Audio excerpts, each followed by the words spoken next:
కాకినాడ జిల్లా పిఠాపురం శ్రీపాద శ్రీవల్లభ మహాసంస్థానాన్ని ముఖ్యమంత్రి జగన్మోహన్ రెడ్డి సహాయ సహకారంతో మరింత అభివృద్ధి చేయడానికి ప్రణాళిక సిద్ధం చేయడం జరిగిందని స్థానిక ఎమ్మెల్యే పెండెం దొరబాబు తెలియజేశారు.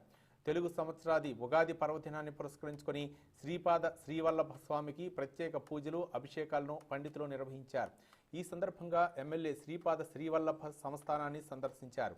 స్వామివారిని దర్శించుకొని పూజలు నిర్వహించారు. అదేవిధంగా ఉగాది పండుగ సందర్భంగా సంస్థానం పండితులను ఎమ్మెల్యే దొరబాబు చేతుల మీదుగా సన్మానించి సంస్థానం ఆధ్వర్యంలో ఏర్పాటు చేసిన చలివేంద్రాన్ని ఆయన ప్రారంభించారు. అనంతరం మహాసంస్థానం చైర్మన్ రెడ్డెం జనార్దన్ ఆధ్వర్యంలో కమిటీ సభ్యులు ఎమ్మెల్యే దొరబాబును ఘనంగా సన్మానించారు. పిఠాపురం నియోజకవర్గ ప్రజలకు ఉగాది పండుగ శుభాకాంక్షలు తెలిపారు ఎమ్మెల్యే దొరబాబు.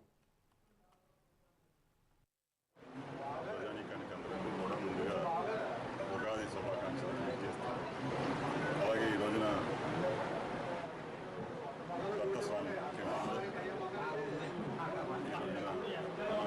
దేవుని ఆశీస్సులు తీసుకోవడం, ఈ దేవుని యొక్క ప్రతిభ ఇతర రాష్ట్రాల నుంచి ఎంతోమంది భక్తులు రావడం, ఆ భక్తులందరికీ కూడా ప్రతి నిత్యం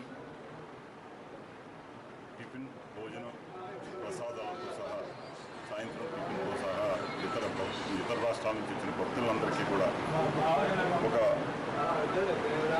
మంచి జరగాలని ప్రతి ఒక్కరూ వచ్చే భక్తులందరికీ కూడా ఈ గుడిలో పెద్దపీట వేస్తూ సామాన్య భక్తులు మరీ పెద్దపీట వేస్తూ ఈవో గారు కానీ ఆలయ సిబ్బంది కానీ అలాగే కమిటీ చైర్మన్ రెడ్డెం జనార్దన్ రావు గారు టీం అందరూ కూడా ఈ గుడి పర్యవేక్షణలో నిరంతరం ఈ గుడికి వచ్చే భక్తులందరికీ కూడా మేము ఉన్నామనే వాళ్ళందరికీ కూడా ఏ రకమైన ఇబ్బంది లేకుండా చూసే కార్యక్రమంలో భాగంగా ఈ కమిటీ ఈ ఆలయ సిబ్బంది అందరూ కూడా నిరంతరం ఈ టెంపుల్ యొక్క అభివృద్ధికి భక్తులకి పెద్దపీట వేస్తూ చేసే కార్యక్రమానికి ముందుగా వారికి అభినందనలు తెలియజేస్తూ ఈ ఉగాది సందర్భంగా మేమందరం కూడా మా నాయకులందరూ మా బాబందరికీ ఆ దేవుడి ఆశీస్సులు తీసుకోవడం జరిగింది.